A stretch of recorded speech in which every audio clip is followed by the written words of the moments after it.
Saya Putri Hermayani ingin melanjutkan materi berikutnya, yaitu konsep uang menurut konvensional dan dalam pandangan Islam. Yang pertama, peranan dan fungsi uang. Peranan uang terbagi menjadi 3, yaitu yang pertama sebagai alat hitung, yang kedua sebagai alat tukar, yang ketiga sebagai penyimpanan kekayaan.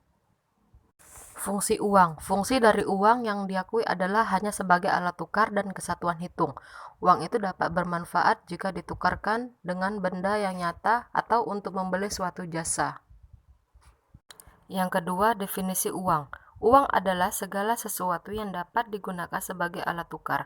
Alat tukar sendiri dalam ekonomi memiliki makna, yaitu segala sesuatu yang diterima oleh masyarakat secara luas sebagai alat pembayaran dalam proses pertukaran barang dan jasa.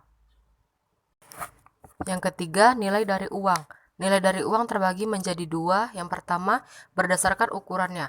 Nilai nominal, nilai yang dinyatakan dalam mata uang, dan nilai intrinsik atau nilai uang yang berdasarkan bahan yang dibuat. Yang kedua, berdasarkan asalnya. Nilai uang berdasarkan perbandingan dengan nilai uang negara lain atau kurs. Dan internal atau nilai yang dilihat dari kemampuan untuk mendapatkan barang. 4. Klasifikasi uang. Yang pertama, berdasarkan bahan terdiri menjadi 2 macam, yaitu uang logam dan uang kertas. Yang kedua, berdasarkan nilainya, yaitu bernilai penuh dan tidak bernilai penuh. 3. Berdasarkan lembaga, maksudnya badan lembaga yang menerbitkan atau mengeluarkan uang, yaitu uang kartal dan uang giral. Yang keempat, berdasarkan kawasan, yaitu jenis ini dilihat dari daerah atau wilayah yang berlakunya suatu uang. Uang lokal, uang regional, dan uang internasional. 5. Standar moneter, yaitu pengukur atau patokan dijadikannya uang dalam perekonomian suatu negara. Standar moneter harus juga memperhatikan ukuran, ciri-ciri khusus, dan jumlah uang yang beredar dalam masyarakat agar memudahkan pemakaian uang itu dalam perekonomian. Standar moneter yang digunakan dapat berupa logam dan kertas.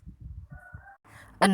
Uang beredar dapat didefinisikan dalam arti sempit atau M1 dan dalam arti luas atau M2, meliputi uang kartal yang dipegang masyarakat dan uang giral atau giro berdenominasi rupiah, sedangkan M2 meliputi M1, uang kuasi atau mencakup tabungan.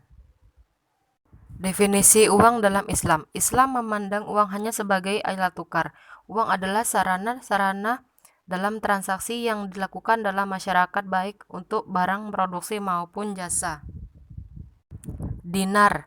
Dinar adalah koin emas seberat 4,25 gram berkadar 22 karat atau 91,7%.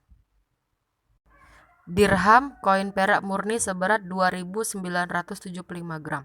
Fulus, mata uang, lembaga atau alloy-nya yang dimaksudkan sebagai alat tukar recehan untuk pembayaran benda kecil dengan nilai di bawah satuan dirham terkecil atau 0,51 dirham yang beredar di suatu wilayah. Sejarah uang. Sejarah dan perkembangan uang dalam Islam. Uang di masa kenabian Muhammad SAW, dinar di masa Nabi Muhammad SAW. Dari awal ia diutus menjadi nabi sampai ia meninggal, untuk fisik dinar masih sama seperti keadaan awal, yaitu bentuknya masih berbeda-beda dan sudah diketahui berapa berat dan kadar karatnya. Uang di masa Umar radhiyallahu anhu. Pada masa Khalifah Umar, perkembangan uang mulai dirasakan, namun lebih banyak berkaitan dengan uang dirham atau uang perak. Demikian materi yang saya sampaikan. Assalamualaikum warahmatullahi wabarakatuh.